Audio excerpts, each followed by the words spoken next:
fábrica considerada modelo para a GM, a unidade de Gravataí ainda é responsável por uma verdadeira epidemia de doenças profissionais.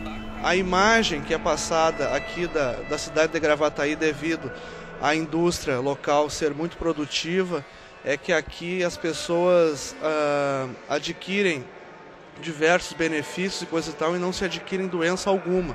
E isso é uma inverdade.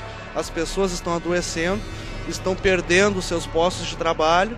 Então, por isso, a gente resolveu fundar uma associação só de vítimas e pessoas doentes para demonstrar que tem um grande número de trabalhadores que estão sendo jogados, entendeu, com problemas de doenças e não estão conseguindo voltar novamente ao mercado de trabalho. José Carlos e Simone são casados. Ambos acabaram adquirindo doenças profissionais na GM Gravataí. Eles relatam, entre outras coisas, a dificuldade de cuidar da filha pequena. A dor que a gente sente é muito grande mesmo, chegar nessa situação. Porque um filho com 2 anos não entende nada. Colinho. Não, minha filha, o pai não pode dar colo, a mãe não pode dar colo. A gente depende 24 horas de uma pessoa com a gente. Sempre. Vanilda também ficou doente depois de trabalhar na GM. Ela descreve o que sente ao passar em frente à sua antiga empresa. Hoje, quando eu passo pela Freeway com meu esposo, ele pergunta para mim: você sente saudade de trabalhar aqui? Eu digo para ele: não. Eu sinto pena, saudade dos meus colegas, mas pena deles porque eu sei que eles vão ser destruídos. Mas eles precisam trabalhar, tem uma família para sustentar. É o que a gente pensa, né? Preciso sustentar meus filhos, então a gente acaba trabalhando, mas tem aquilo, a GM monta carro com a produção exemplar, mas destrói ser humano.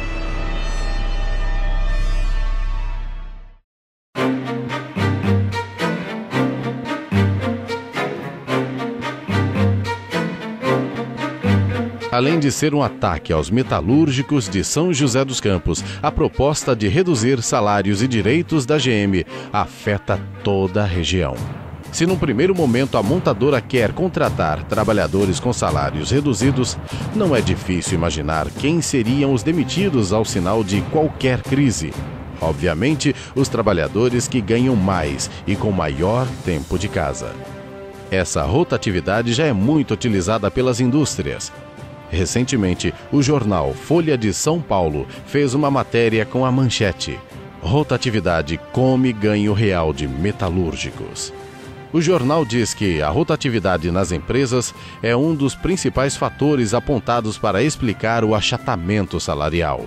E cita a opinião do economista do Diese, Ayrton dos Santos, que conclui: o que normalmente acontece é que uma indústria demite um trabalhador que ganha 5 salários mínimos e o substitui por outro que ganha 3. Outro aspecto negativo é que a aceitação dessa proposta provocaria um efeito dominó nas empresas de médio e pequeno portes, já que elas se sentiriam no direito de também impor banco de horas e redução de salários e direitos. Essa redução da massa salarial dos trabalhadores, por sua vez, afetaria negativamente a economia local e o comércio, o que, no final das contas, provocaria mais desemprego em nossa região. Mas por que, diante de uma proposta tão prejudicial à região, a maioria dos vereadores de São José dos Campos se coloca ao lado da GM? A resposta talvez venha nos balancetes das campanhas eleitorais. Porque eu duvido que a maioria dos vereadores de São José não tenham recebido dinheiro das empresas para fazer as suas campanhas. Então eles se tornaram reféns. E alguns vão ingenuamente na onda da empresa, deixam-se convencer por uma questão emotiva, não é? E não são capazes de raciocinar que quanto mais a empresa tira direito, mais rebaixa o padrão de vida, mais aumenta o grau de exploração.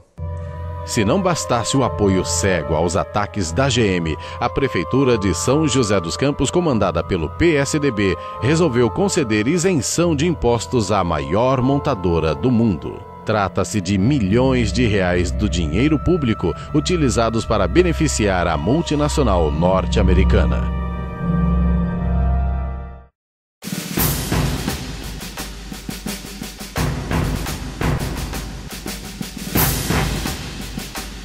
Em cada lugar onde atua, a GM busca aumentar seus lucros e diminuir os custos de produção.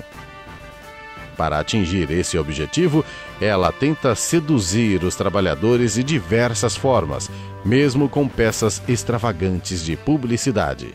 Neste vídeo, vemos o presidente da GM na Índia, Carl Slim, convocando os trabalhadores indianos a se unirem para aumentar a produção de veículos. Now we are one team with one vision, one team with one goal.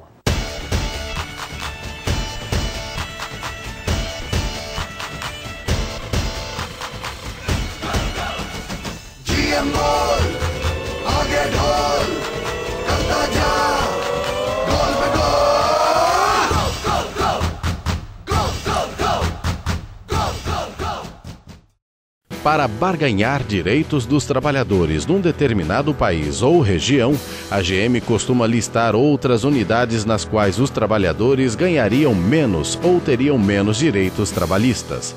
Novamente, jogam trabalhador contra trabalhador. Na maioria das vezes, a verdade vem só pela metade. Mesmo no caso da China, país com alto grau de precarização das condições de trabalho. Claro, é uma tragédia que a condição de trabalho na China seja assim, e que a China seja um exemplo. Mas atenção, um trabalhador chinês paga alguma coisa como 20 centavos para andar de metrô ou de ônibus. Quanto custa o metrô e o ônibus aqui em São Paulo? Entende? Não é? Quanto custa o metrô e o ônibus? São José dos Campos não tem metrô, mas tem ônibus. Qual é o preço do ônibus que faz a circulação local lá? Qual é o preço do ônibus?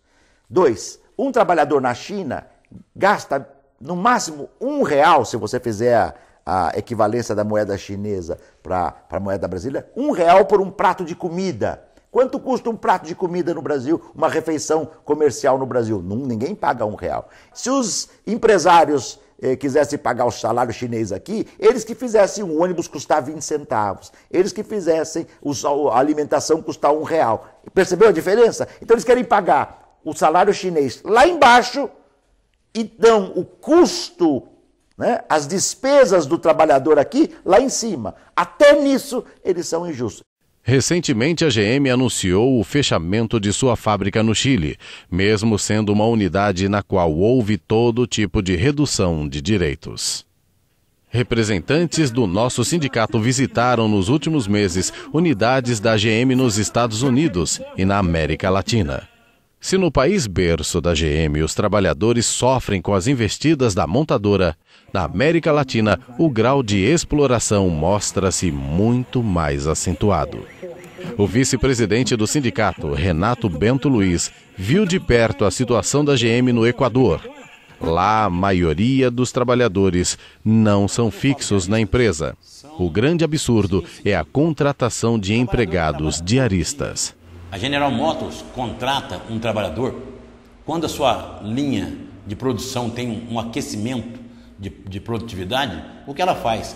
Ao invés de fazer um trabalhador, fazer todo aquele processo de entrada no trabalhador na fábrica, ela pega um trabalhador para trabalhar para ela e paga para ele por dia. Se ele trabalhar uma semana, ele vai receber sobre uma semana. Se ele trabalhar 2 dias, ele vai receber sobre 2 dias. Se ele trabalhar 2 meses, vai receber sobre 2 meses. Diante de tamanha exploração, resta aos trabalhadores das plantas da GM em todo o mundo se unirem. É preciso globalizar as lutas contra a chantagem e exploração da companhia.